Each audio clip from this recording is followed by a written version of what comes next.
Okay, and I'm going to make it a little bit bigger. I think I'll try to expand the screen without having it close. Okay, so we're going to start the Dhammapada, and my hope is that by the time we finish, everybody really feels like you know this text. So I want to really just proceed by looking at one verse at a time and talking about it and really talking about it in terms of practice. Like, how do you see this happen in human life? And what do we want to do to make use of it? So that's the idea. And this is the first one in your book. Do you want to, yeah, you good? Everybody's got their book. If you want to look at the screen, of course, that's fine. What does pada mean? Do we know? It usually means path. So it's the Buddha's path of wisdom. Dhamma path. Yeah, the Dhamma path. So I think that's what it means. My Pali is not great. I admit that up front. So we can, I think maybe here we don't have the option for, we probably only have the option for Pali tips if we go to the Sujato translation. It's usually what's available. Oh, let me move this to see. You have that little book right there with the Pali. That's true. Yeah. But I think it's just the Buddha's path. Wisdom. It's okay. It's okay. We can look at the book like she said.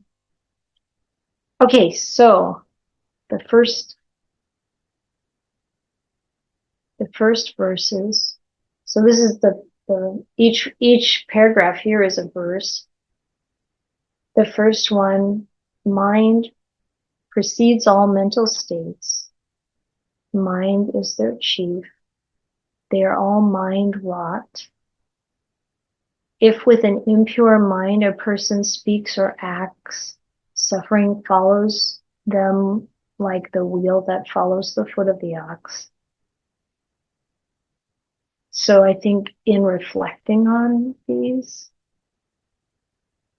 it's useful to think of examples of when we see it happening. Well, the word wrought is kind of like mind made. Yeah, but yeah. I think it has a kind of a connotation, sort of be aware. Wrought with something. I mean, that kind of the use of it, like wrought. I'm going to pull up another translation just so we can get a little comparison too. It might be useful. So going into the minor discourses, minor collection, sayings of the Dhammapada, online we have a few translators available here. Bhante Sujato, Bhante Sudaso, Bhikkhu Ananda Jyoti, and then we're looking at Acharya Buddharakkhita's translation and Peter Feldmeyer. So if we look, let's say, at Bhante Sujato's version,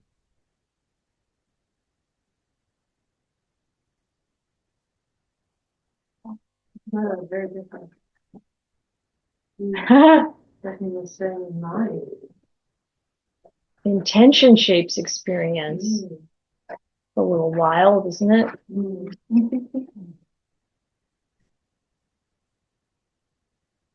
Yeah, the word for mind is mano. It's definitely a word that means mind, so that's interesting. Let's try one more. It says manosetra and manomaya, so manasa, so there's a lot of moms in there. Yeah, so that's why you see intention in so many ways there, or in this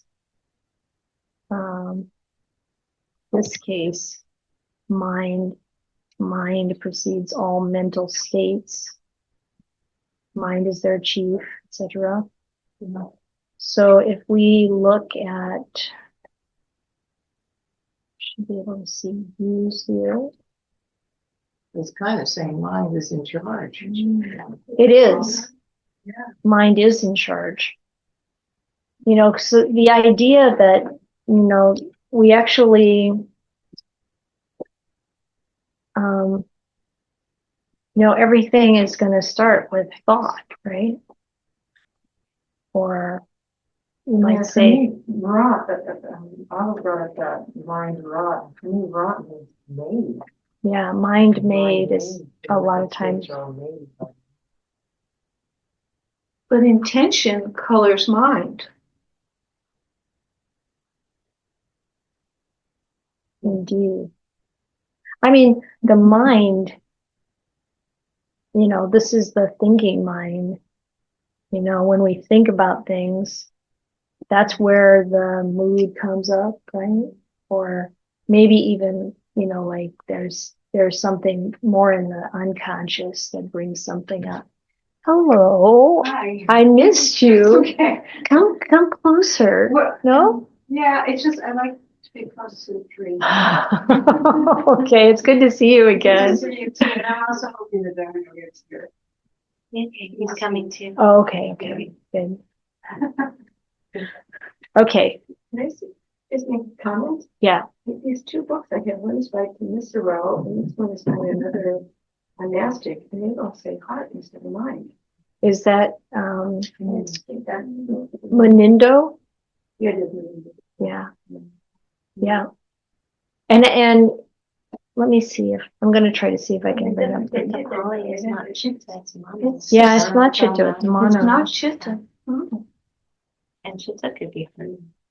Let me see here if we can bring up the Pali right Mono is here. never translated. So we can, That's interesting. they don't seem to have, let's see. Let me bring the Pali up, or we can click on it and look at definitions. Line by line. So when we look at mano pubangama, led by mind, preceded by mind, headed by mind.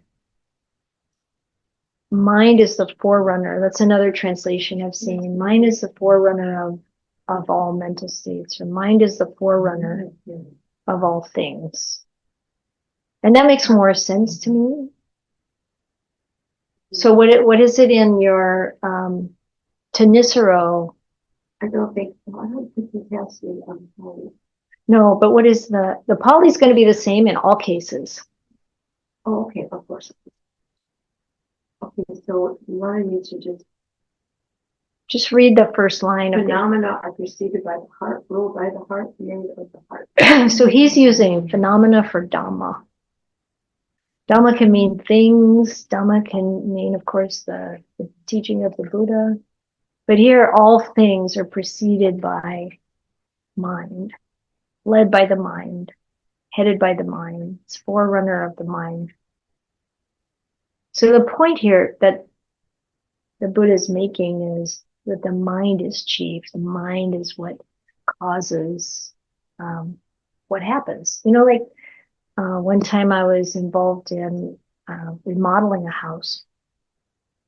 And it was a big remodel. It was like rip out the whole kitchen and living room and put in 2 stories there with a new kitchen and a family room and a bedroom and, suite upstairs and, all of this. And the person I was doing it with said at one point, isn't it amazing how we just thought of this? And then now it's here. It's like, this is how things happen, right? You first have to have the idea. You first have the thought. And when you think about things that people do that are really, we might say horrific, it doesn't just come usually, even if there's an impulse to murder someone, say, it comes out of a lot of mental conditioning. It's not just going to happen without the mind. So when the Buddha is talking about how the mind is the forerunner of all things, and you could get more metaphysical than this and say, even world is created through our senses and our perceptions. It's all conditioned. It's all sankharas. But if we stick to the more concrete examples, we can just see how important our thoughts are, how important our mental conditioning is. Because we can do the same thing. Even if we think, I remember someone talking about how they are in the grocery store and they're thinking they want to buy, I don't know, ice cream or something. And then they say to them, no, I shouldn't have it. And then they get through that shopping experience just fine without buying ice cream. But the next time they go, they're just putting ice cream in the cart automatically. It's like, it's really like something gets planted. And if we're not paying attention, it starts to turn into a reality. I'm thinking that's why liberation is possible. Because if you can train the mind, you can train it completely. Isn't it great? Yeah.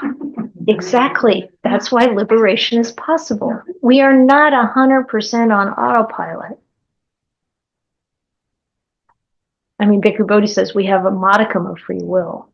Right. Sometimes less than other times. Or I think Ajahn Brahmali uses this simile of like this huge container ship, which is kind of our conditioning, and it's just going in a direction, and then the little tugboat comes out and turns it, right? And this is our free will, But we can train it. That's great. Yes. And then this idea of the mind being chief, but what happens when an impure thought is there and then it comes to fruition? So like I said, people do something,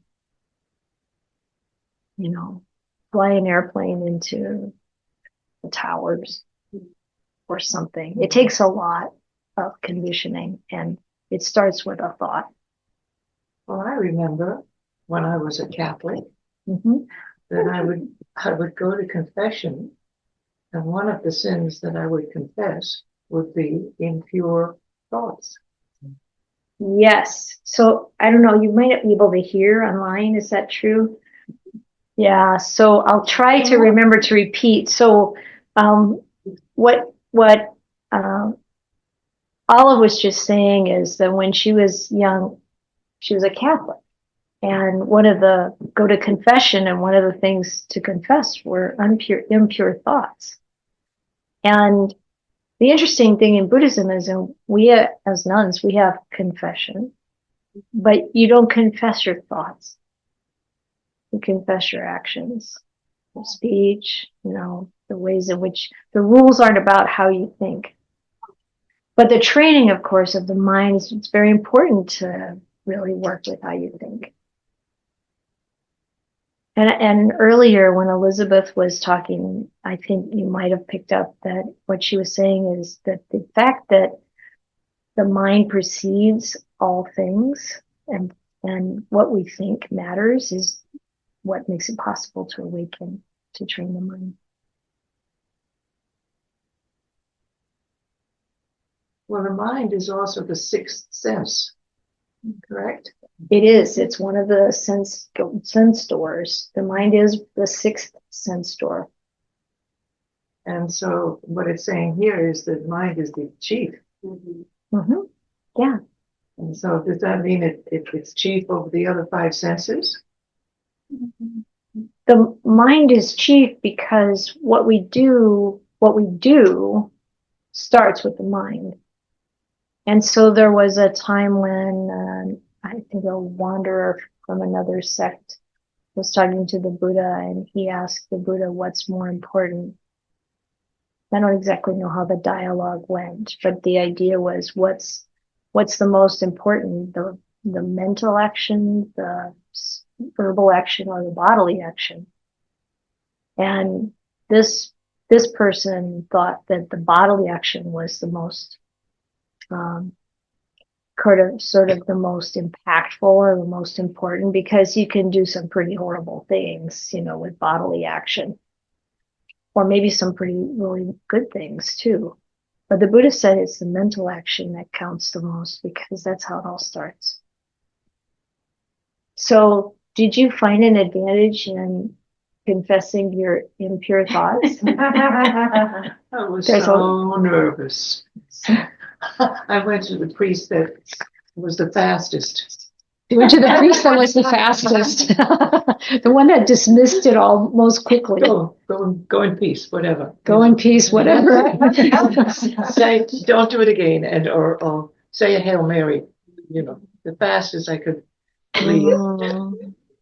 So there wasn't any really encouragement to look at the thoughts or try to understand where they might come from, or have any compassion. No, my criticism of my experience as a Catholic is there was that part of Catholicism that it's like an X factor that they do not explain or investigate the way that Buddhism does. So that was Olive's experience of Catholicism. They didn't explain or investigate. They didn't encourage that explanation or investigation. And I think that my sense about Catholicism in general is that there probably were pockets of it, some parts of it, where there was a lot of explaining and investigation, but maybe not in the part you were being raised in.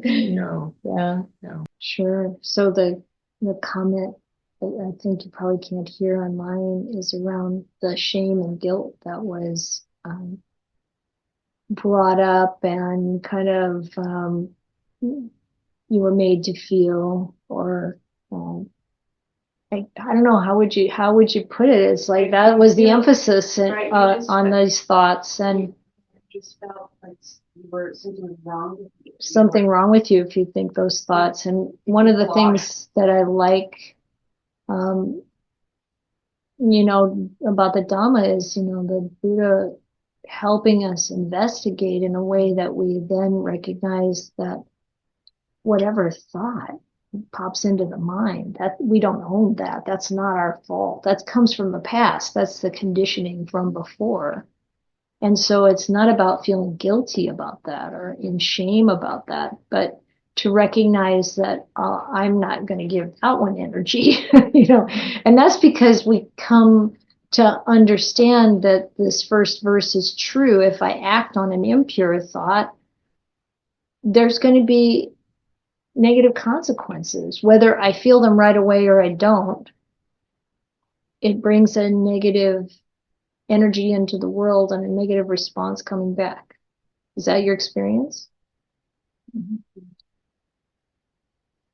I mean, the easy ways of realizing it is just, I think of, well, what happens if I meet my sister in the morning and I'm grumpy with her, versus being really happy and encouraging and uplifting. It's a totally different thing, right? She might be able to just be happy, encouraging, and uplifting regardless of my mood. That's also possible, but that's a kind of a big plus on her side. So it's really easy to see. And the second verse, of course, is the opposite. The other part of the pair, mind precedes or conditions or is chief of all, things. Mind is chief. These things are brought about, created by the mind. And if there's a pure mind, a person speaks and acts if you speak and act with a pure mind, then happiness follows, like a never departing shadow.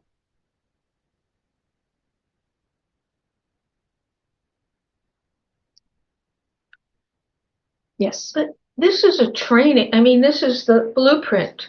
And since I don't have a pure mind, I'm still, I guess the best I can do is recognize when the mind is clear and good and when it's sullied, because my mind is not automatically pure. Yeah. And then exactly. it's like you said with the ice cream. Oh, that's not a thought I should act on, because there's no controlling what thoughts come up. Right. Could you hear Elizabeth?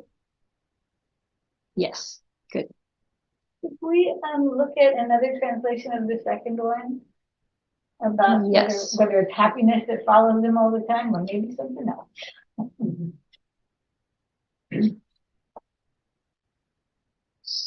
So Happiness for them. Okay. intention shapes experiences. Intention is first. They're made by intention. If with pure intent you speak and act, happiness follows you like a shadow that never leaves.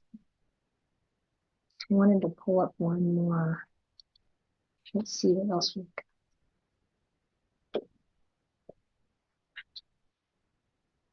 I'm also kind of curious about, like talking about guilt and shame, and about how, owning those thoughts, confessing those thoughts, like Catholicism kind of leads to this urge to look away from that and to not, investigate it. And then we talk about like wise shame in Buddhism, where you're reflecting on your actions. So it's like you really, or speech. And so really gone through all of the steps and gone past thinking about it. And now you've spoken or acted in a way that was harmful. And to have shame about that is wise, because you did, that started with a thought. But to have shame about the thoughts, you're kind of closing the door on that investigation before you can even. Okay, so the comment is if we are taught to have shame about thoughts that pop into our mind, we're really closing the door on investigation. Whereas, as I mentioned in the confession, for a layperson, what would you confess? It's the 5 precepts. There's nothing in the 5 precepts about thought. It's about your bodily actions, avoiding killing, avoiding stealing, avoiding sexual misconduct. So, and avoiding false and harmful speech and using drugs and alcohol, right? So that's the part you confess. So it's being pointed out that if you are confessing actions, then that part about really investigating, that we're already past that point. So you've committed something, you've actually done something that actually deserves reflection and feeling a certain kind of healthy remorse over that. And it's hard, I think, using the word shame, because that has such a loaded kind of, like, there's such an emotional weight around that. But to think about it as I really wish I hadn't done that. I can't change it now, but I'm going to determine not to do it again. And that's way healthier. And like you said, it's not like when the thought arises, we can examine that. We don't have to take ownership of it, but we can notice it. And as Elizabeth was bringing up before, that's our opportunity to really determine, well, I'm not going to act on that thought.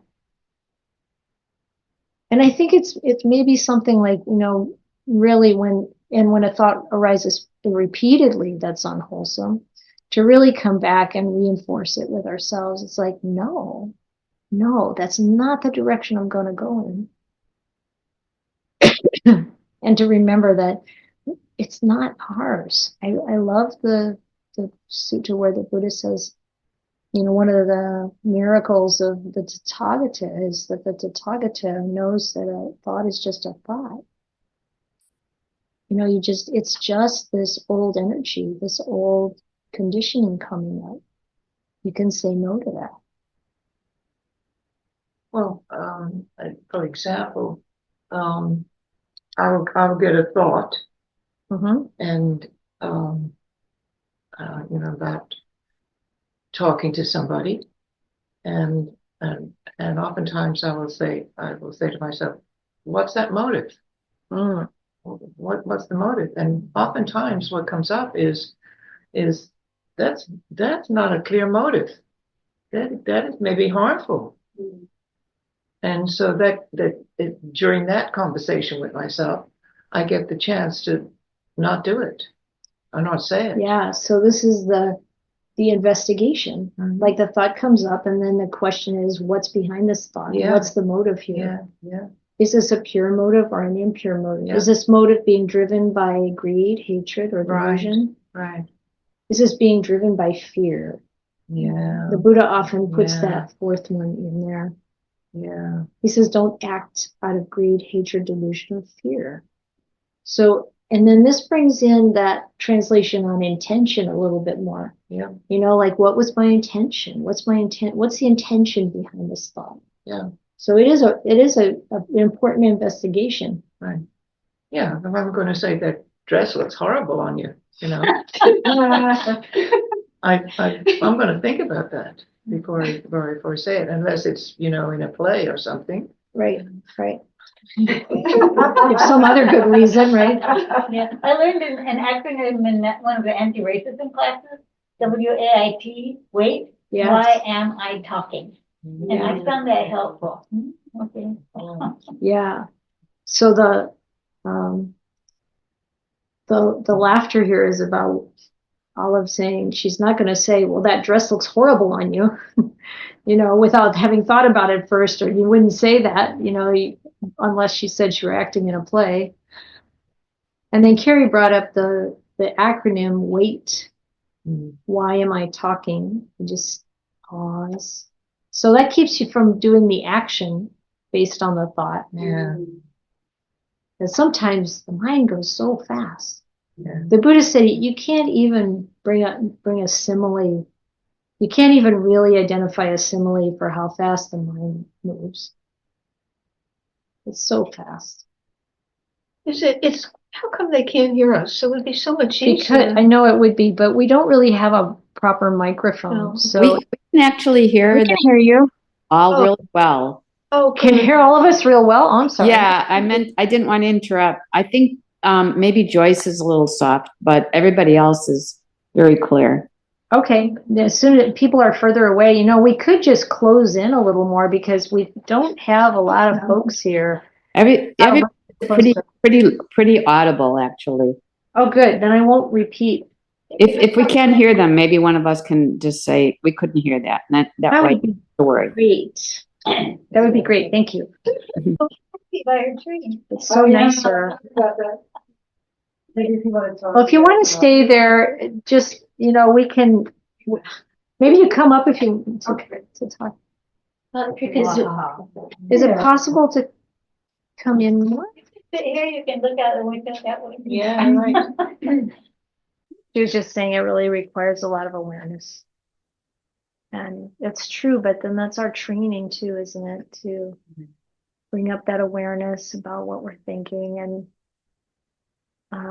and start to really train the minds so that we are thinking what we want to think. I'm wondering if intention, I know it's not the same thing as thought, but I'm thinking that it's sort of like gloms on. It's like right there. The thought already has the intention in it. It's like pretty difficult to separate out. I mean, once you have that thought, there's a built-in intent, and you can feel the intention like, oh, that's not a good thing to do, or, you know, it's like right there. But it's not always obvious to us. No, that's true. So I think that's the point. When you ask yourself, what's really behind this? You know, then we might feel the craving or the fear or something that really motivates it. Because we can have all kinds of stories about why, you know, this comes up from the past, you know, our conditioning. But then identifying the actual root might take a little bit more investigation. Yes, I guess I'm thinking it's more a bodily feeling than what the root is. It's not so much, oh, I'm intending this person harm. It's more like, ooh, there's something uncomfortable about this thought feeling.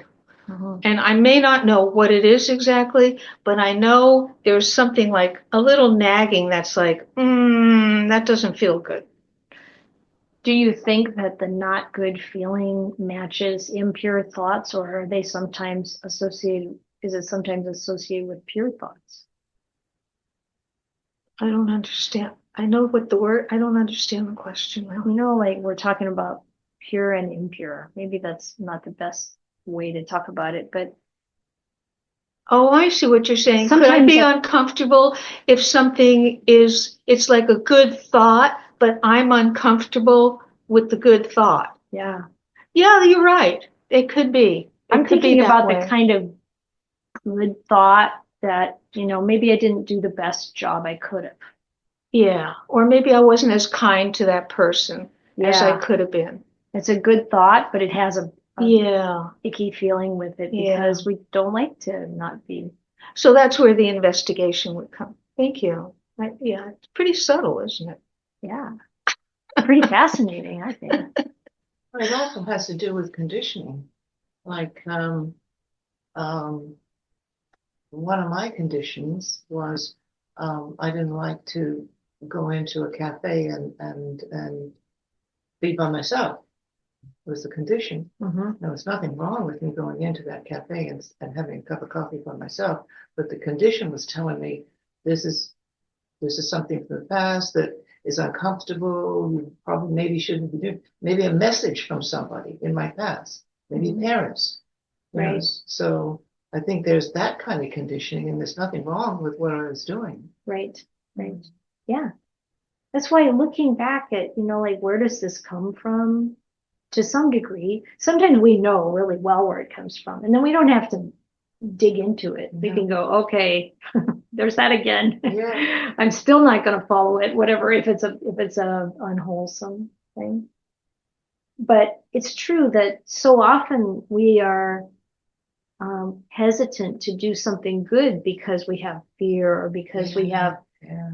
you know, some kind of worry about being criticized or something like that, right? It's not straightforward. We need to look at it.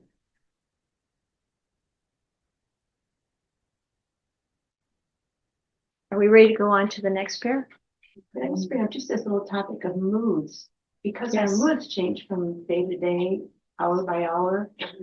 And that can really influence what you say to somebody in response to what they have just done.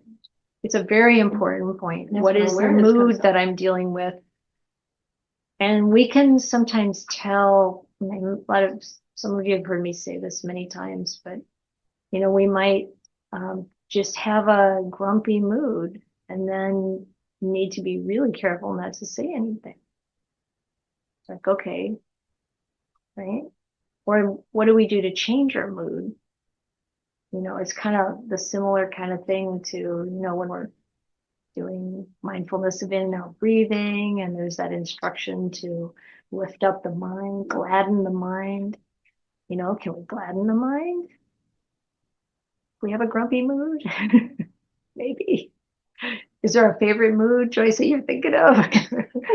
Not just any mood. I mean, maybe you had a frustration in the kitchen before you left the house, and then you go to your job, and all of a sudden you're critical of everybody. Yeah. That kind of Yeah. thing. I mean, that's happening constantly to us. This mood's a mind state, right? Yeah. Mood. Yeah, it's a mental state. You know, there's no self in control of this. This is just happening. Conditioning. It's just happening by itself. Yeah. Yeah, and the frustrating time in the kitchen before going to work, it might also have, well, it does. It has a lot of preconditioning to it too. Why we feel frustrated. You know, it's like it's part of, you know, maybe that was something we were reprimanded about as a child, or something we feel like things that are going wrong shouldn't go wrong, or there's something there. So let's go on to the next. Joan has her hand. Oh, sorry, Joni, go for it. Thank you. Hi. I had a question. In my readings and in talks, I hear two phrases. One is mental formations and one is volitional mental formations. And so I'm wondering if those are just used interchangeably, because they seem somewhat different if you leave out the volitional. So I've been thinking about it in regards to that mental formations are sort of the conditioned thoughts, perceptions, that come up from our conditioned minds, whereas volitional mental formations are the ones we feed with intention or anyway, I'm not quite sure. So these pairings that we've talked about so far just put me into mind again about that, because I periodically reflect on this and then I'm not quite sure. So Yeah, I think you'll find that those two ways are translating or interpreting the same words. So it's sankharas as the mental activity. And there is a volitional aspect to it or an intentional aspect to it. And they don't always put that, some word like intention or volition or choice into the translation, but it's still the same, it's translating the same term. Although I do agree with your idea that these thoughts do have different qualities. The ones that just pop into our mind, like I've been saying, I think it's important to recognize that it comes from the past. There was some intention in the past. There was some conditioning in the past. And so we recognize, why do I have this thought or this? And I might think, oh yeah, that's the way my mother's talked, or that's the way, like I learned this from somewhere. You can really see it if you've had a lot of conditioning around some attitude that you don't agree with at all. Like there was a lot of racism in my culture growing up. And in my family members, not all of them. But to hear a lot of that as you're growing up and to not buy into it and to not want it and even feel resentful or angry going through that phase in my life where why was I, hearing this kind of thing all the time? I don't want this. I don't want this to come into my mind. But it comes anyway. It will come anyway until I can deal with it often enough to help it to dissolve. So it's that's a good example of, this isn't something I'm intentionally thinking. right. It's something that's coming from the past.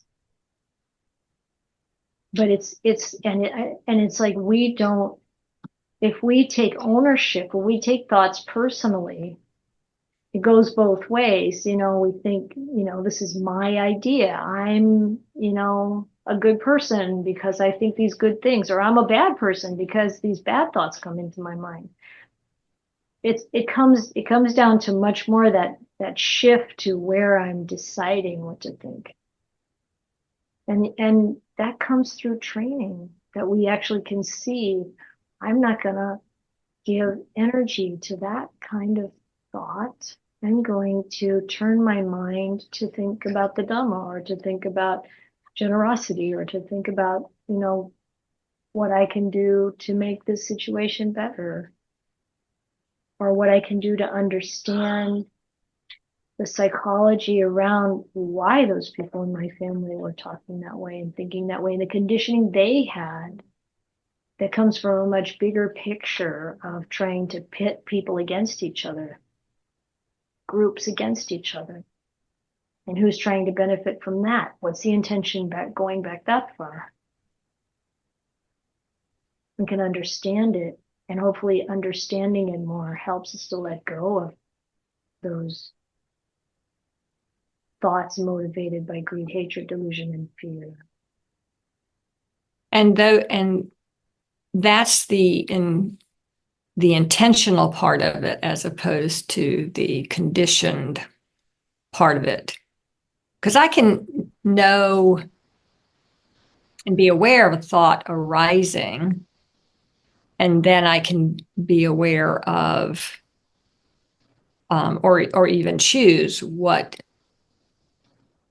I'm going to go with that. Mhm. Am I on the right track here?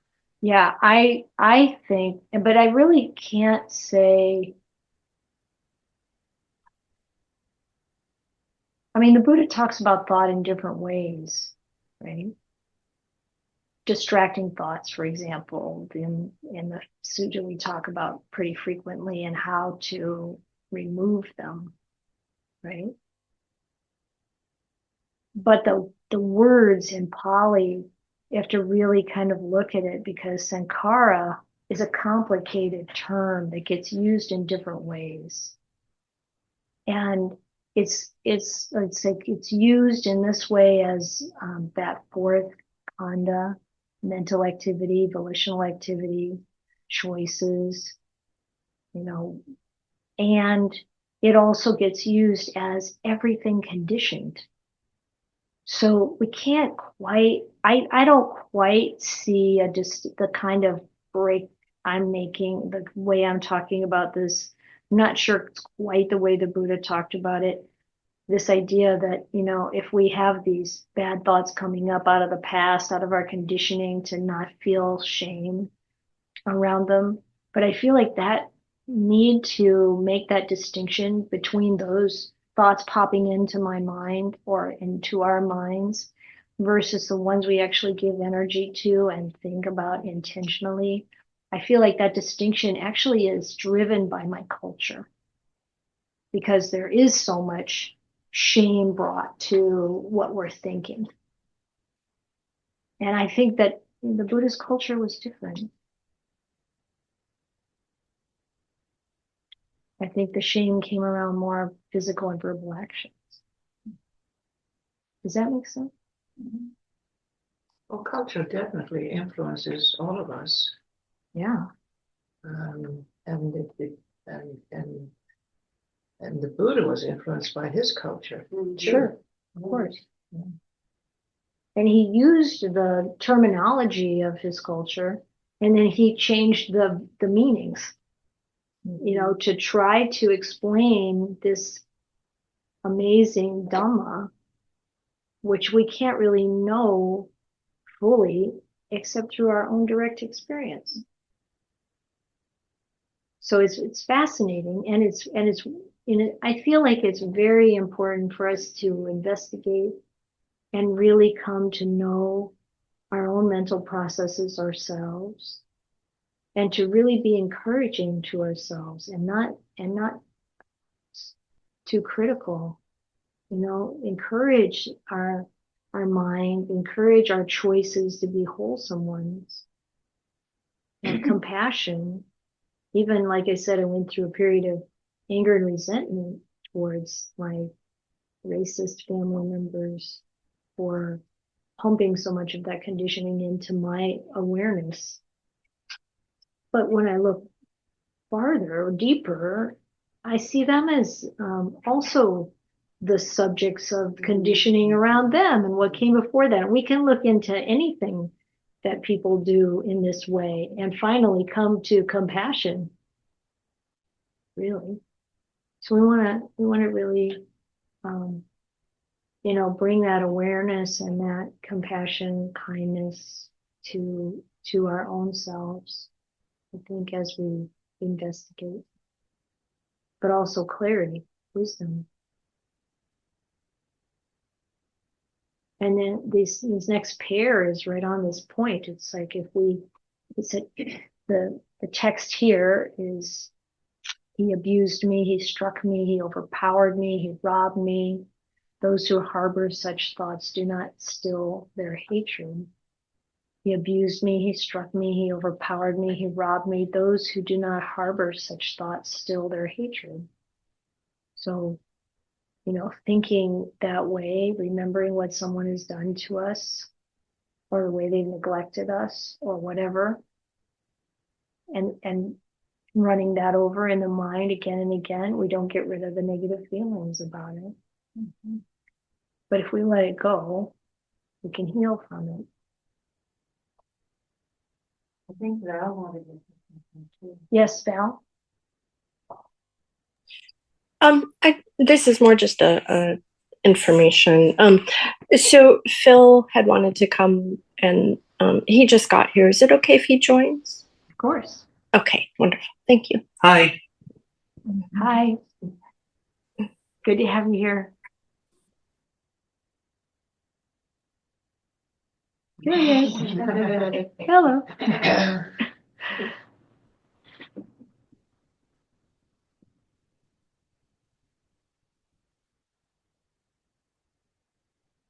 See if there are any.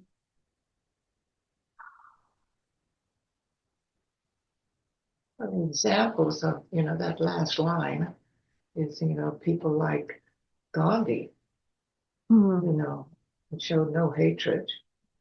It appeared, it didn't show hatred Right. to being oppressed Mm-hmm. by the British. Yeah. And maybe MLK in his way. Certainly the whole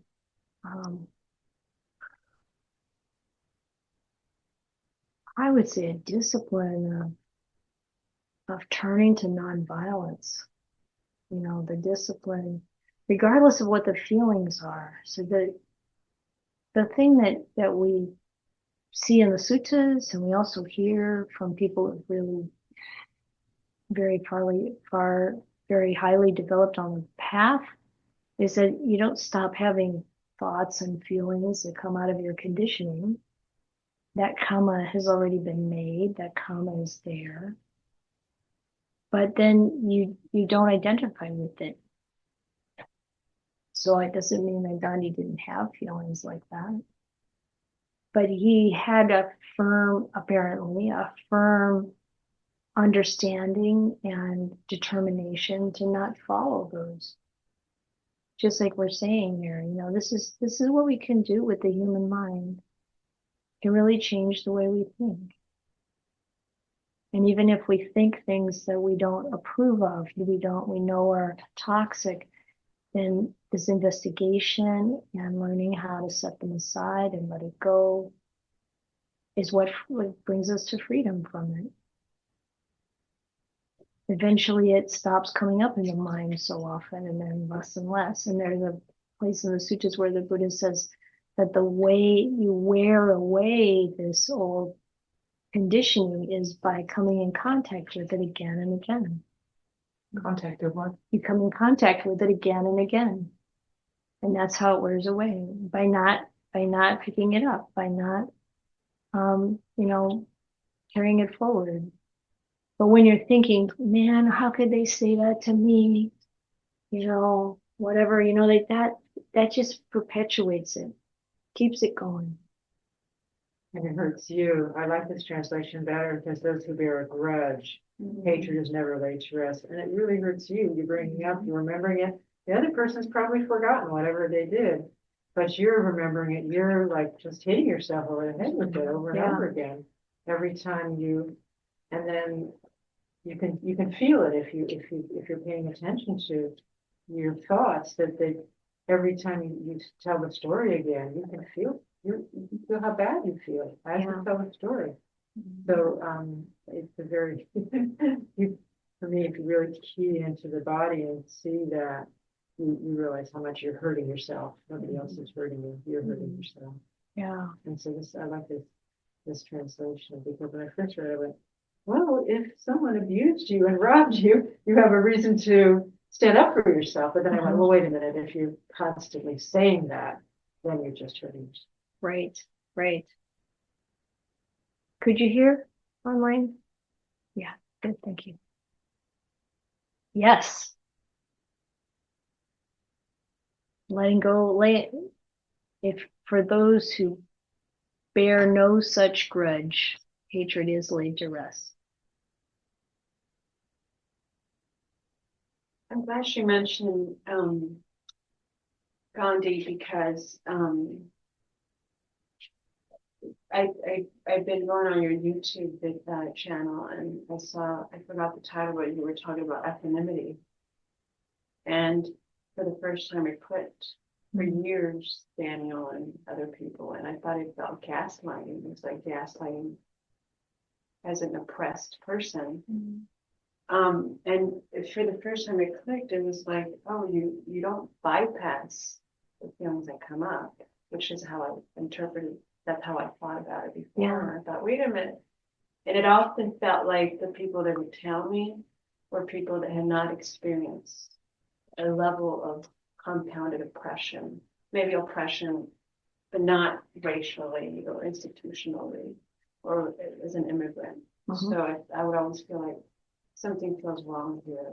The person telling me Yes. to not suck it up. Like, wait, this doesn't feel right. What? Like, and then when you mentioned Gandhi, it's like he did firsthand experience and witness his community experiencing that. But now as I'm getting older,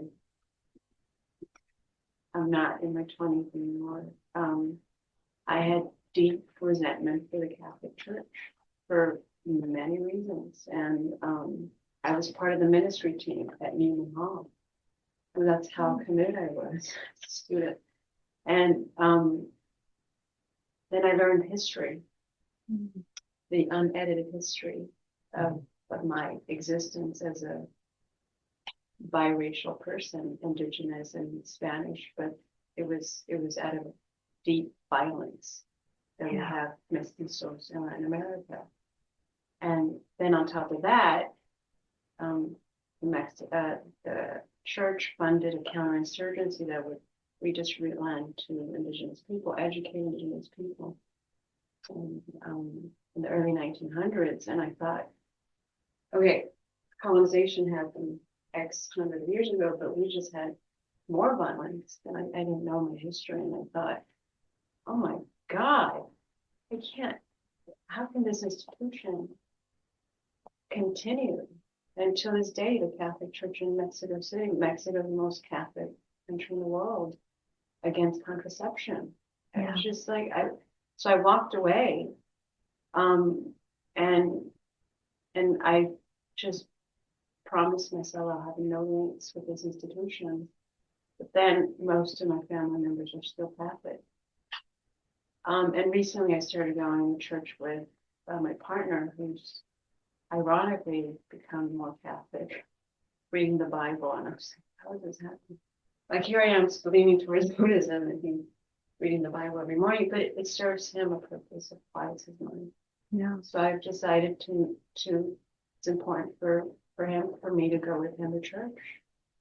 And I don't go often, but I went for a Christmas Mass and I just sat there, and normally I would have walked out. He's known that. But this time I was like, okay, I'm here, I'm being supportive of him. And it's a Filipino community. So the best part of it when they sing in Tagalog. And in that moment I couldn't believe what happened. I mean, my heart opened. Because it was just, you could feel the community. And in that moment, the community transcended the institution and transcended the priest.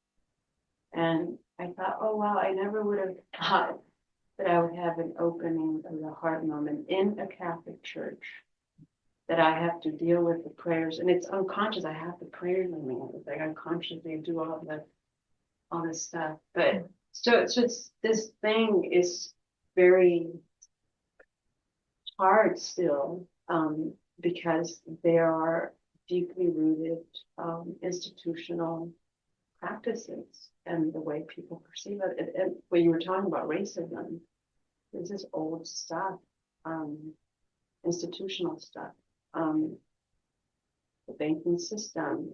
These are all institutions that have been very intentional about excluding certain people. So, but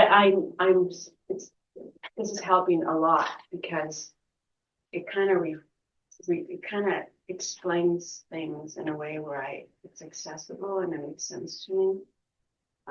And so I was so glad he brought it around, because he literally is one of the individual I think of, because it's doesn't feel as gaslighting as someone that has a lived experience.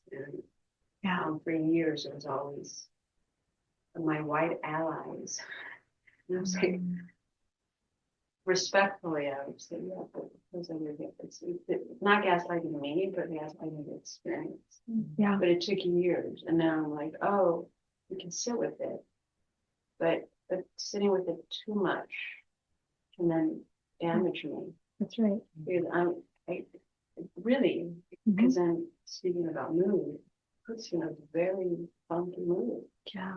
Unless you move it. And then you're not gentle with yourself. And it's almost like it's a skill or an art to give it enough attention. Attention again. And not overdo it and not take it in the wrong way, you know, I mean, carry it off in the wrong direction. And it's so important for our own development. Yeah. Because, you know, it's not like the guy didn't get abused or hit or beat or robbed, you know, but that,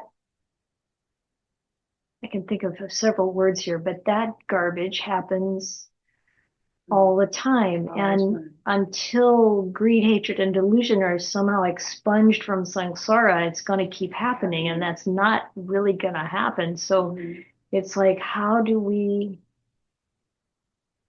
wake up in the middle of all this? And you said it perfectly in the talk. You said people, if you sit with it, then you're able to more or less then not be reactionary. And then you're able to, you were talking about a person creating a sanctuary for animals. You're being far more effective in terms of change and not just having a reaction, but really coming from a place of compassion and deep help, and not this reaction that it's not going to serve you, like you said, it's going to sit with you or others. And that's when you can actually hurt others, even if you're trying to educate, unless it's coming from a place that's non-reactionary. And what makes it possible is really wisdom. Yeah. Because it's not about shoving it under the rug or getting over it or acting like it didn't happen, or even just, sucking it up, or, just enduring or any of that. No, it comes down to, can I see where this actually comes from? Can I choose to do something different? Yeah. It's hard work. It is hard work, and it's so worth it. Yeah. It's the only way. It's the only way. Yeah. To get beyond all the suffering. Yeah. Oftentimes the Buddha's teachings are referred to as scientific and psychological. And what we're learning today from the mental health or the motivation speakers is there's the trauma that happened. It's the impact that we deal with. You know, we can't do anything about the trauma or the action that happened that offended you or whatever. But the impact on me, let's say the impact on me is something that I can deal with, etc. But to hold a grudge or resentment about the trauma is feeding it, is feeding it. But the impact, and I can't do anything about that per se. But the impact that how it influences my life and what I do today, that I have some power over. Yes. And that's only just maybe happening to us in this century or this decade, that kind of thinking.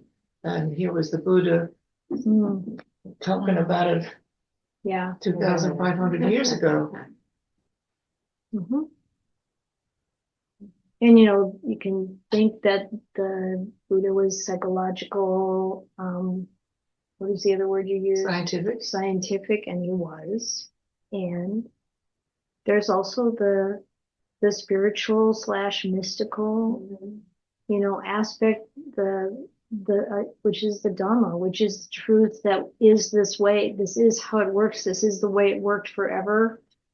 And the Buddha wasn't the first one to discover it.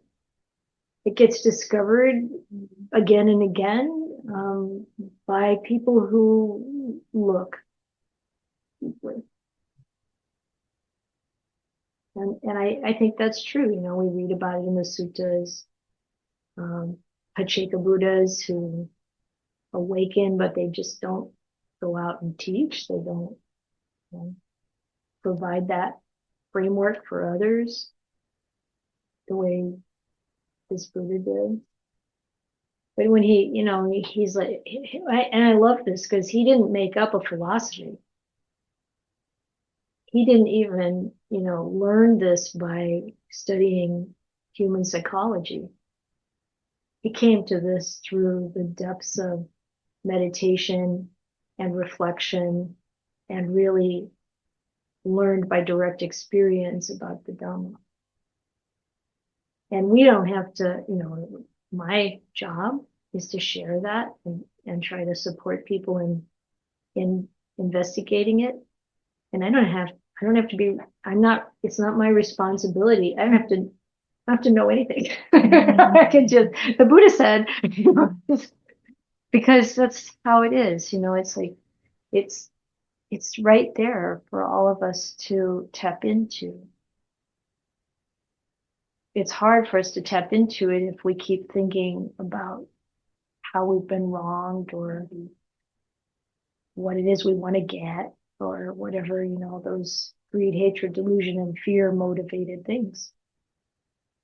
You also said something really powerful in the YouTube video that is titled "Don't Die in the Shower," which is amazing, by the way.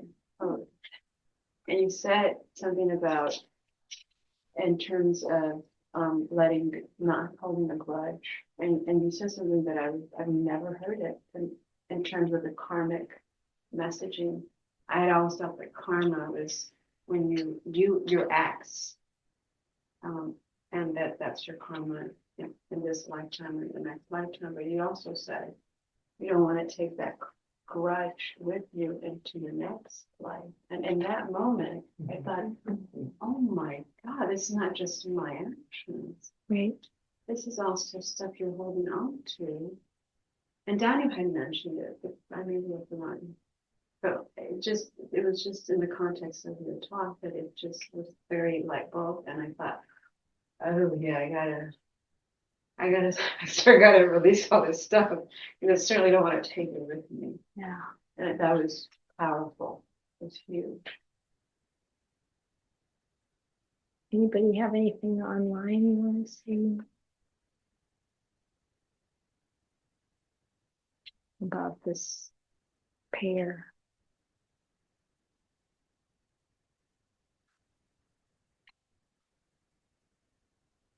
I just find this pair so helpful. Try going over something from the past again. It's like, wait a minute. Yes, Elizabeth. It's what you said about the spiritual component. It's like an alchemy of the understanding, just kind of over and over and understanding it, and it dissolves. It's like alchemy. That's the spiritual component for me. Yeah, we can't really, the Buddha did a great job of laying out the methods for encouraging this alchemy to occur. But there is that mystical element that somehow brings it about at the right time, or when the causes and conditions kind of come together. Yeah. And that's the way it is with awakening. I have a question about not bearing such a grudge. If it's not bearing such grudge, why this phrase has been repeated again? Like they abused me, they hit me, they beat me, they robbed me. Does that mean it's still thinking that, but doesn't have the feeling? Or No, they're not thinking at all? yeah, I don't think they're thinking that at all. And you can see that in different translations. So in this one with Buddharakkhita, he abused me, he struck me, he overpowered me, he robbed me. Those who do not harbor such thoughts still their hatred, they quiet their hatred.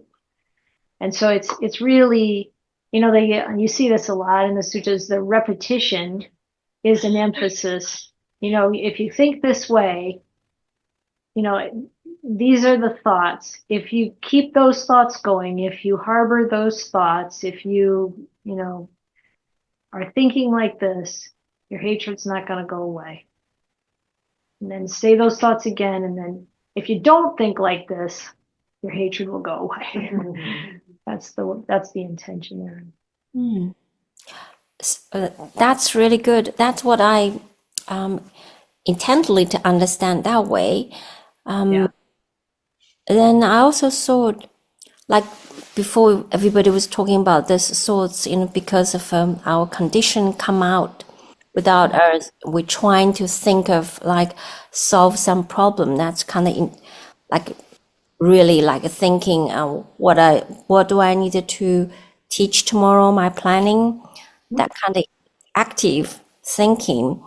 I wonder if would be have applied to this kind of method to this kind of pair. Okay, not harbor, not think. I wonder if there would be some positive thought to this phrase, like he abused me. Can we think something actually very cultivate even better result? I kind of think of like Yes. There is a place. There are a couple of suttas about grudges, and they're in the Anguttara Nikaya, I think, in the Book of Fives. And there are, like, in there, he talks about bringing loving kindness to the situation and thinking kindly about this person, bringing compassion to the situation, thinking, well, a lot of times when we see someone who's being abusive, they were also treated that way before. You start to, bring compassion to it or equanimity to it. And it has, 5 different methods. And so you can, but I like that he says it this way here, because it's starting with, okay, this is the situation. I'm just going to not keep thinking those negative thoughts. It's a good place to start. And the reason I say that is because we don't want to just like shove it under the rug, like act like, like just immediately kind of cover it over, or say, I'm going to think positively instead. I mean, who said recently positive thinking is metta? Yeah, Ajahn Nun. Ajahn Nun. And that's true, but you want to put it in at the right time. It's like you hearing like, oh, you don't have to think about it that way. I mean, fortunately, my sister has a different life experience than I do, and we've had lots of conversations around this kind of stuff. Like if you're a person who's being disregarded, the person who doesn't tend to get disregarded better shut up. Because, it's like you gotta like really honor the reality of what's happening. And I feel like to move from thinking that guy, he did this to me, to I'm not going to think that guy, he did, I think that's a great first step. important. I don't know. That's my take on it. I like it. Thank you. Yeah. And we're gonna go farther. I really love these next two. Hatred is never appeased by hatred in this world. By non-hatred alone is hatred appeased. And here it is, non-hatred.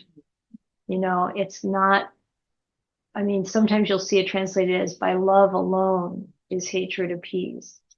This is the eternal law.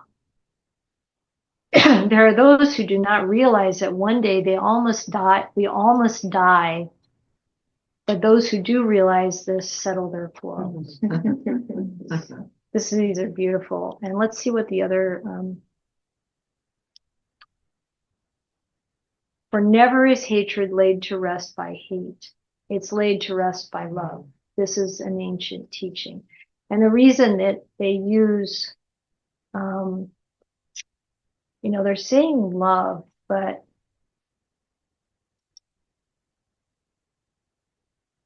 Avarena, kind, friendly, peaceful, free of ill will, without animosity.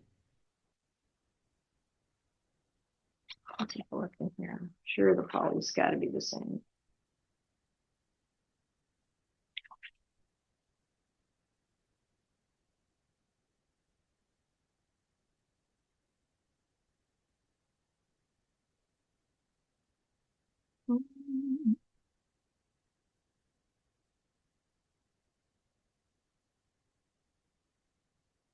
Oh. Ah, here we go. Yes. So, Varena is hatred. Avarena is the opposite. Like when you put an A on it, it's oftentimes non-hatred. It's like, but here in the dictionary, we see the positive words put in there.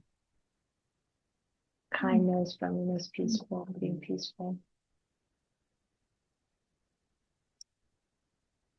So, of course, this is something that we see in all religions.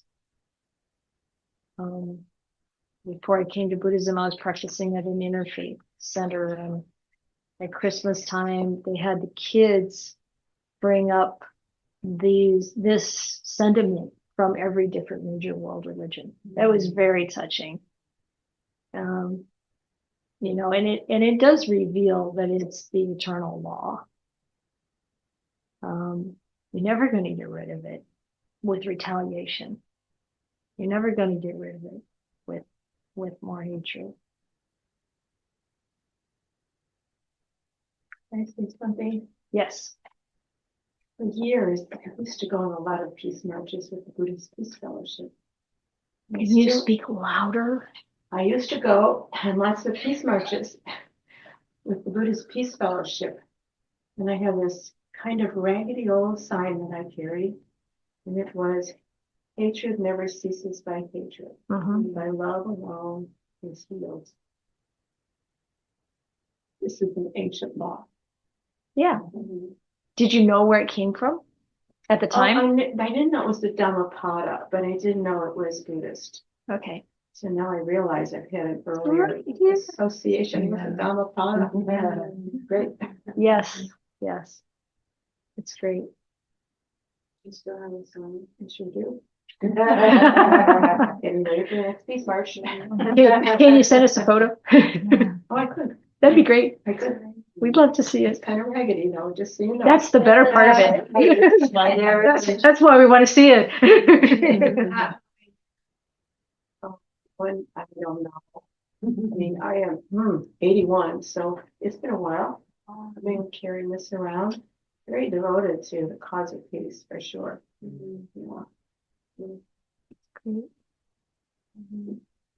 And how about this part? What happens when you're in this kind of situation where there's this negativity, and then you think, they're going to die, I'm going to die. What if I die today? What if I die in 10 minutes from now? Do I want to be carrying this? I don't want to be caught dead in this way of thinking. Literally. Literally. Yeah.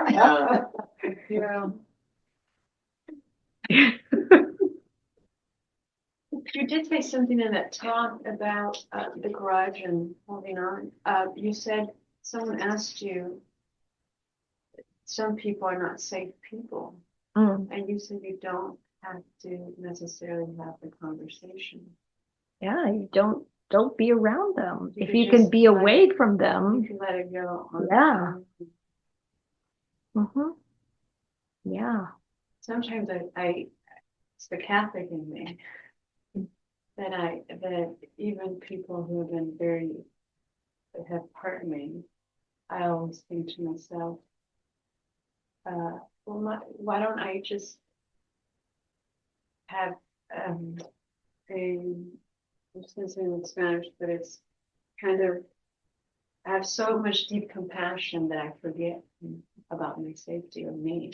Right? Yeah. And so then you almost, it's not that you want to save them, it's that you want to let them know how much you care and love them, and that you hurt me, but no contact. But do you understand what I'm saying? It's like you almost bypass yourself. And Latinos The Buddha do that. said, Latinos never do that. never He do really that. did. He said, and I don't know if it's in the Dhammapada, we might run across it. He's like, never sacrifice yourself. The For another. acrobat story. That's a good story.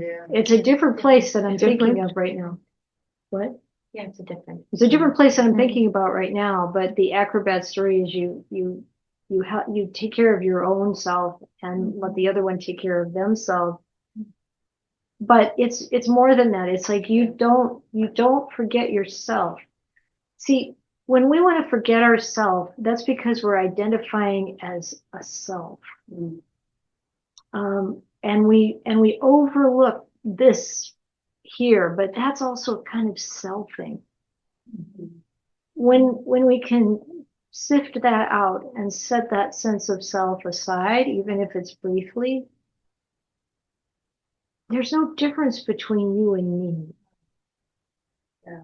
I have to be as kind and compassionate to both sides. Yeah. And wisdom is there to help us do that. And wisdom is there to help us know when it's okay, when it's good, when we can give someone a second chance, when we shouldn't. Right. And when we can, because what we want to do is put it to rest in our own heart. Right. We put it to rest in our own heart, but it doesn't really go to rest if we completely disregard ourselves. Or get re-triggered. Get re-triggered, get re-abused. Right. You know, I mean, it doesn't work, because if we just forget ourselves, that resentment's still in the body. It's still going to come back, because now we're doing it to ourselves. Now we're betraying ourselves. But I think I have a sense of the depth of good intention in what you're saying.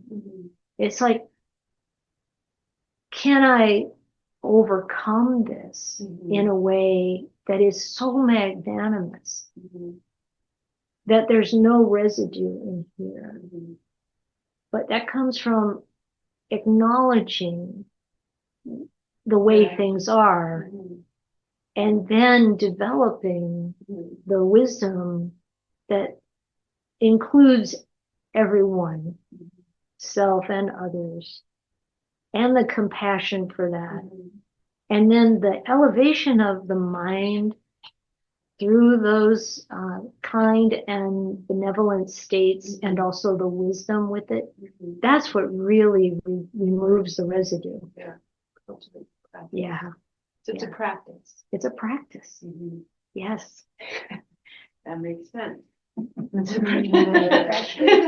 And I might have also used the Ajahn Chah quote where he said, you need to know the animals of the forest. And you don't treat the tiger and the deer in the same way.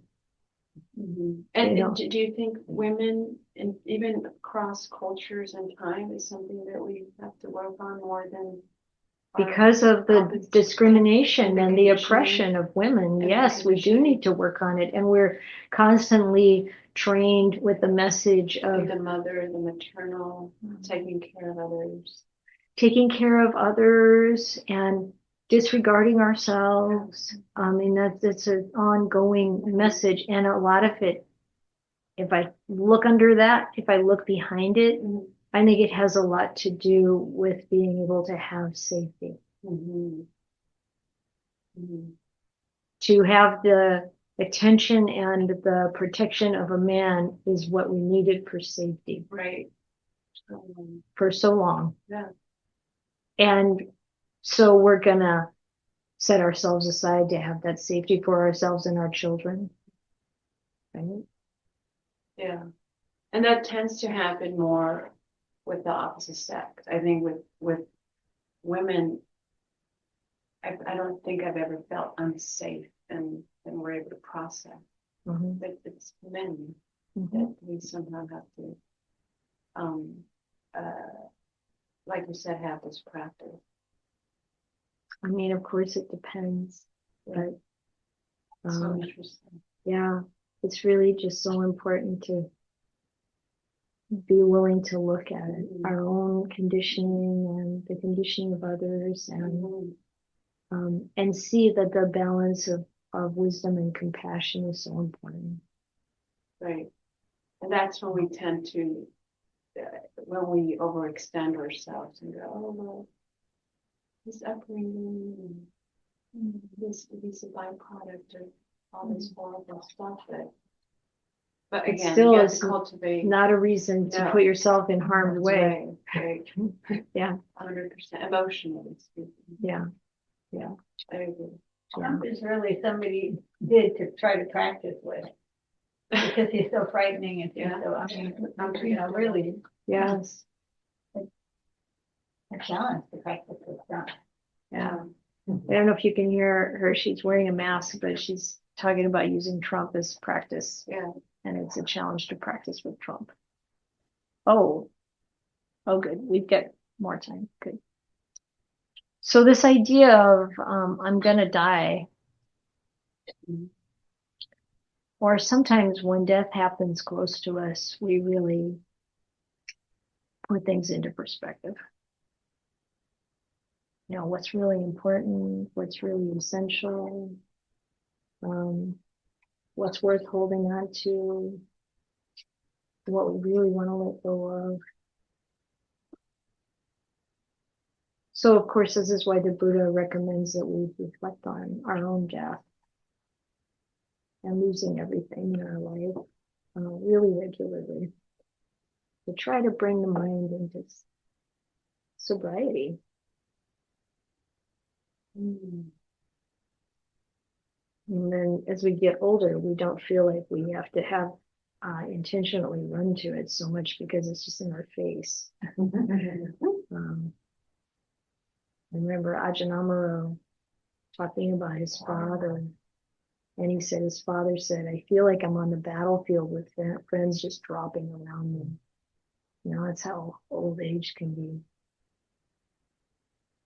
Even though you know anybody who's lived to be so old they have no friends or family left. You know, yeah, that's how it can be sometimes.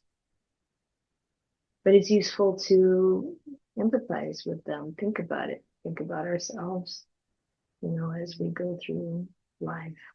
You know, of course, thinking about the fact that this other person who's acting this way too will die, and then you know, in other places in the suttas, the Buddha talks about, you know, and then what happens when you die is you fare on according to your karma. It's another important reflection. That's why we don't want to carry those grudges with us, or any hatred, or greed, or delusion. So it's really a beautiful pair of verses. Any other comments or thoughts about these two?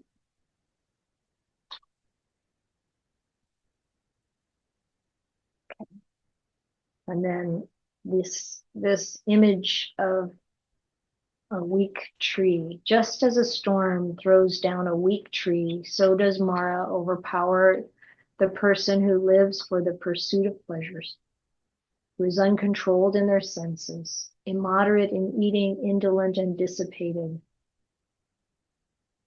Just as a storm cannot prevail against a rocky mountain, so Mara can never overpower the one who lives meditating on the impurities, who is controlled in their senses, moderate in eating, and filled with faith and earnest effort. So these things being, not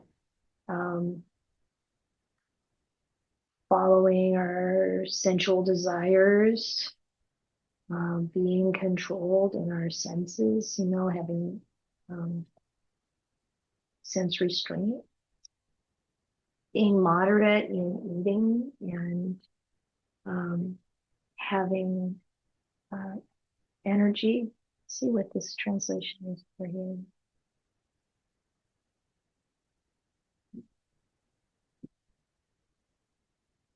A sec.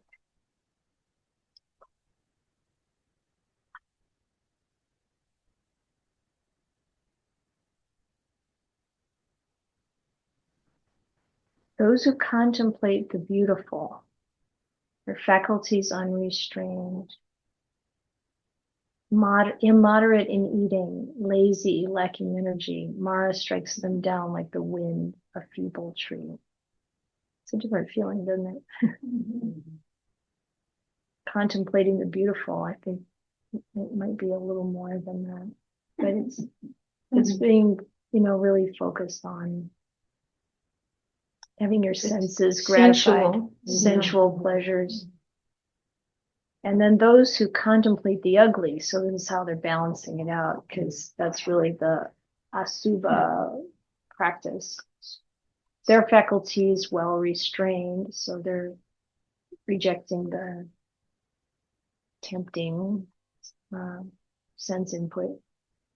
Eating in moderation, faithful and energetic. Mara cannot strike them down like the wind, a rocky mountain. Wind can't strike down a rocky mountain. See what else we've got here.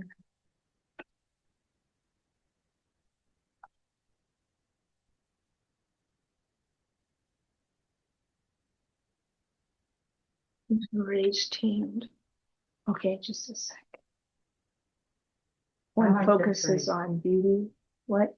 I just like the phrase "filled with faith and earnest effort." I know. That just really strikes me. I like that too. I love that too. This translation, if one focuses on beauty, lacks sense restraint, does not know the right amount of eating when eating, is lazy and lacks energy, Mara subdues such a person just as the wind subdues a weak tree. One does not focus on beauty, has good sense restraint, knows the right amount when eating, has faith, and has persistent energy. Mara does not subdue such a person, just as the wind does not subdue a stone mountain. Okay, Lynn, what did you want to say?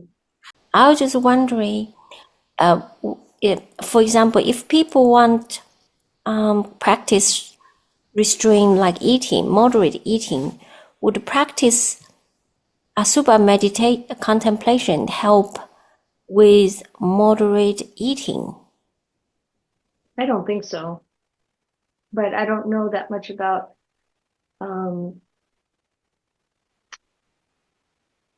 because it's not something I've had to deal with very much myself.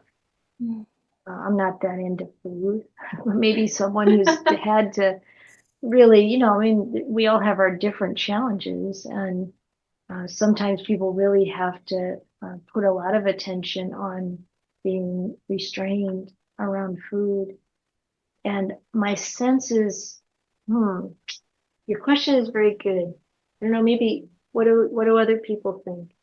Would contemplating, so what usually asubha practicing is contemplating the unattractive nature of the body. would that help you lose your appetite, or would that help you lose the, lack of moderation in eating? Maybe it's not eating, maybe it's just appetite. Mm. The craving. Because appetite Right. could be anything. Yeah, yeah. I mean, they don't talk about it as appetite here. They do talk about it as moderation in eating. I was on a spirit rock retreat, and before the meal offering, she talked, I can't remember how she put it, and it was pretty funny, but it was thinking about the food that is so beautiful at Spirit Rock and how it goes through and how it winds up. Yeah. And it was just like, Yeah. it was like, so, Yeah. wow, great. Yep. Yeah. I'm not sure, but it would be a worthwhile experiment, I think, for myself, I've been able to cut out any kind of food for, generally have the determination to just stop eating whatever I want to stop eating. But that's not so easy for a lot of people. And I don't know, maybe a Suba practice would help that. Because I think what the Buddha says, if you just eat as much as you want and you sleep as much as you want, you're more likely to want sex. Really? Yeah. What, as much as you want, what does that mean? Like You're just like very indulgent. oh, okay. Like when we're talking about monastics, right?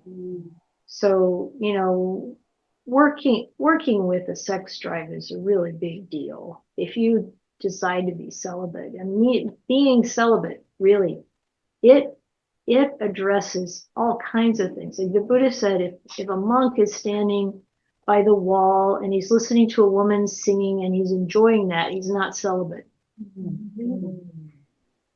Yeah. Singing, she's singing. Yeah, because he's like, wanting this feminine voice, this he's like, his heart is over there. Oh, I see. He's not really Attention. acting like a celibate monastic. Got it. So it's wow. And the truth is, when you're a celibate monastic, you're 100% safe with regard to any kind of sexual anything. Interesting. And you have to be. But I interpret that as not that specific thing, just being drawn, even as a layperson, being drawn to the sensual world is already putting your intention and your view in going in the wrong direction. Yes, that's right. That's right. So whether it's eating or it's sleeping or it's, gazing at the beautiful in that kind of longing way, or, whatever it is, but that doesn't mean that we're like cold, hard, and you eat the right amount. I like that one translation where it's about the right amount.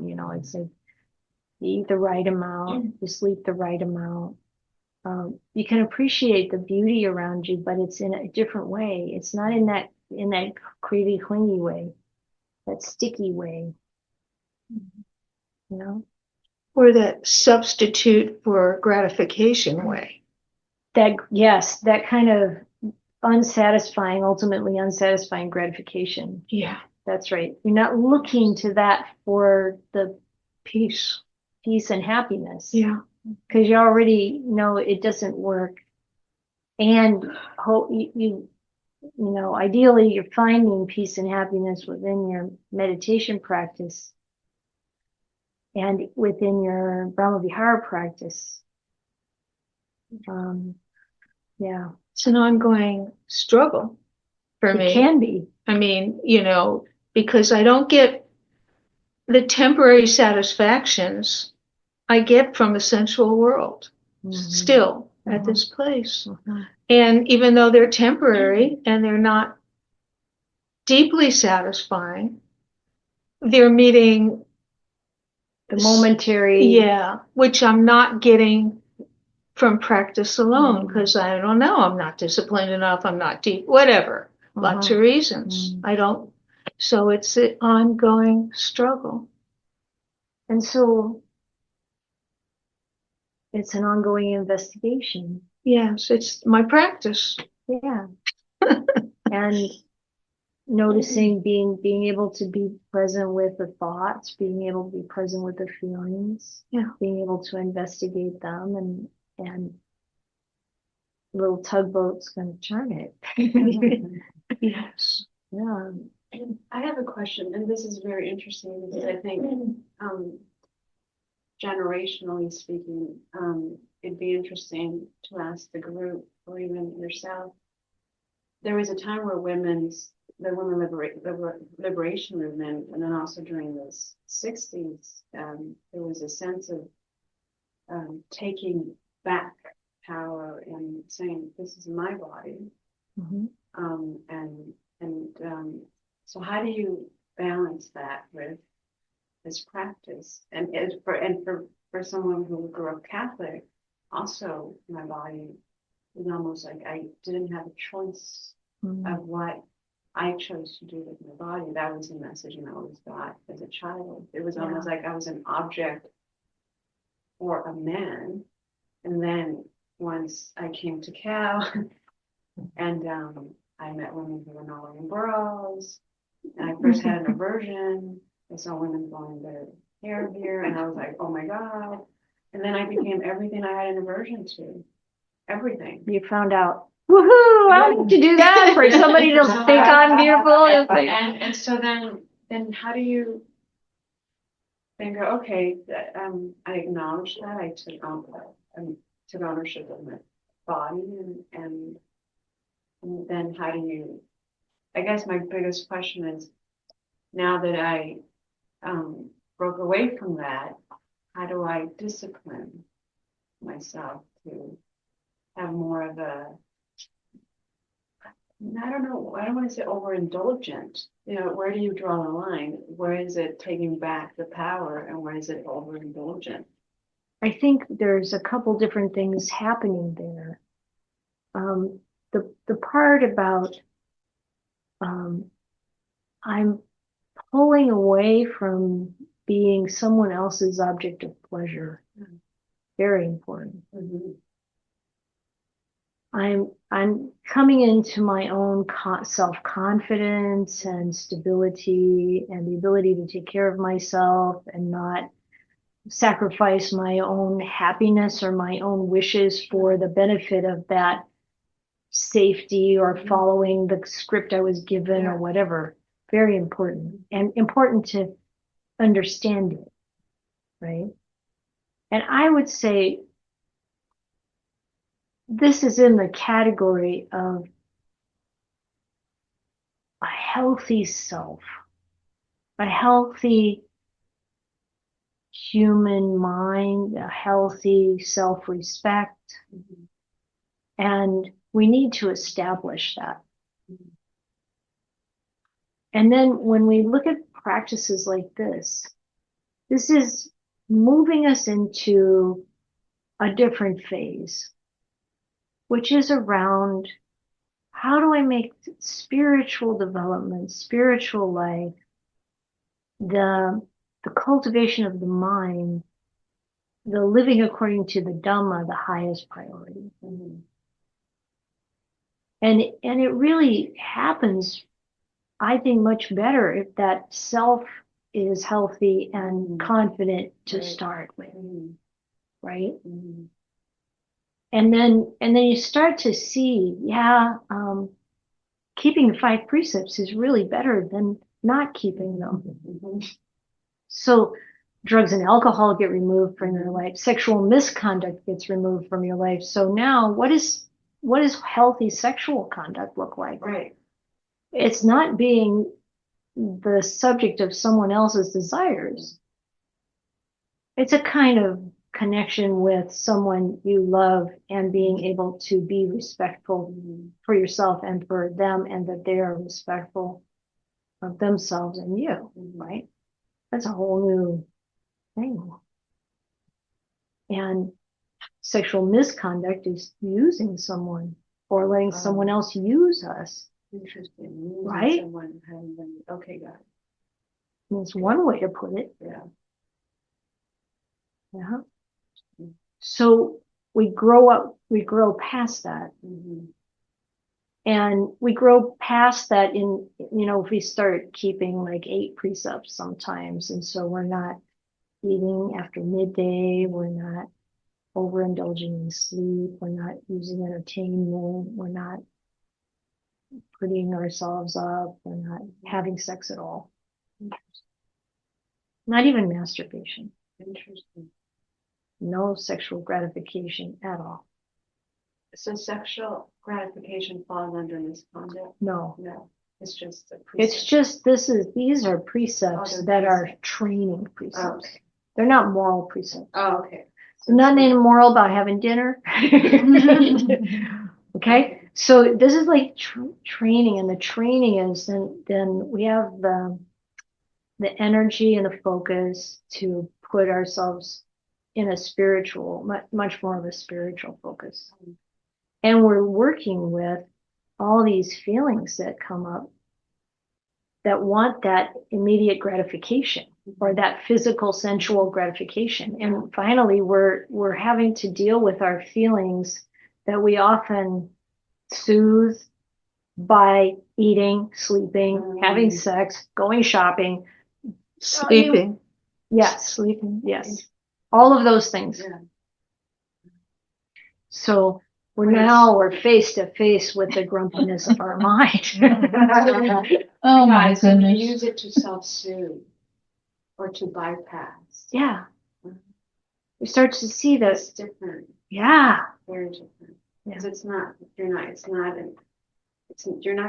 coming from a place where you're being mindful or Right. self-aware. It's just like Yeah. picking up, it's almost like picking up the ice cream. It's just Open this- the refrigerator, Got stuff it. something in, or, it can even be like get on the phone with a friend just to get over this feeling. just to escape. Just to escape. And that's the problem with entertainment. So we watched a movie the other night with Alex and Ayya Santussikā, and it's an educational film for us. Conclave. I saw it. Wow. It's pretty interesting. No? Well, I have my opinion about Well, we're not really going into the opinion of the film. But for us, it's not entertainment. Because we're not trying to escape something. There's so many layers of investigation and understanding there that we can, So it's like, yeah, I mean, we have to understand what's happening in our mind. Perfectly said. Never heard of that way. It's beautiful. Yeah, well said. We got 3 minutes. far too long a movie. Oh, not in my opinion. Okay, we'll talk about that later. Is it about the selection of the Pope? Yeah. What's it about? Selecting the next pope. Oh, yeah. Yeah. So, the nuns, the priests, we got all kinds of like inside information. Feels like. That's a quickie. I've had this on my mind for so long. So what about going off and seeing a sunset over the bay and the Golden Gate Bridge, or standing on the rim of the Grand Canyon, or even Yosemite? Yeah. So Investigate. There's nothing wrong with it. Take it in and investigate your mind. What is the, it uplifts my mind Yeah, incredibly. yeah, So is that okay? Is it Yeah. okay? yeah, it's Yeah, okay. I'm glad you asked that, Joyce, because I've also been thinking about it in terms of gratitude and finding that I feel out of gratitude. So is gratitude self-serving, or is gratitude, what is that gratitude? Well, I mean, gratitude, reflecting on your virtue, reflecting on your generosity, reflecting on the virtue of others, reflecting on, like all of these things, and having that uplift through nature. I count these as this is part of the spiritual practice. This is part of the gladdening of the mind. This is part of uplifting the heart. It's not like the sticky craving kind of stuff that comes with other kinds of sensual delight. It's not like that. But then we notice it, I've been listening to a lot of Ajahn Sumedho's talks lately, and what he said, it's like investigate. What is see what the mind is doing. Am I sitting there with the sunset in order to escape? Well, investigate. If there is some of that there because there are some things in life that are really hard, that's not so bad. Just let that fill you. And you can feel it. It's much closer to spiritual joy than other kinds of sensual gratification. And I always take some heart from the poems of the enlightened monks who talk a lot about the beauty of the forest. See, Mahakassapa is such a austere, tough monk. And he's just like, I love this Rocky Mountain. I love when the elephants are trumpeting, and the peacocks are flying, and this and that. I mean, it's just all this, yeah. So, you gotta know what's going on inside. But yeah, it feels to me like, this is one way we can encourage the mind to go in that direction of joy, which is so important for really relaxing and really being able to be still. Yeah. I find for me that what helps me kind of have distinction between a sense pleasure that maybe is not so wholesome and a sense pleasure that is wholesome and gladdening the mind in a beneficial way is this kind of leading my mind state to a feeling of like idleness or sleepiness or some kind of feeling of my brain's kind of shutting off, or is it brightening the mind? That's a very good, really. It's a very good distinction. Yeah. Yep. Great. Energizing. Energizing. Well, I remember the first time I was at the Grand Canyon, and the interesting thing about that is that as time goes by and I get older, I forget a lot about what I felt like. It kind of dissipates. But the other thing about the great, wonderful, joyful things of experience, the investigation for me is, am I now making that a pleasure? Is that and what kind of pleasure? That's the point. Yeah. Is it a heavenly or spiritual pleasure, or is it a worldly pleasure that has this stickiness about it? Does it have the stickiness, which is maybe a little bit of my ego? I went there 2 times and it's like, Too bad I didn't have Facebook to tell the world about it. Instagram. Oh, yeah. Okay. Well, my friends, the time is up, and we're going to continue doing this. And my thought is we'll just keep going from where we left off. Yeah. And if you have thoughts about how we're doing this, and if you'd like to change it in some way or have any suggestions, you can let us know. But, we'll just keep going, and, we're not going to try to get through the 43 verses I had for this meeting. We'll just hopefully use it for practice and understanding.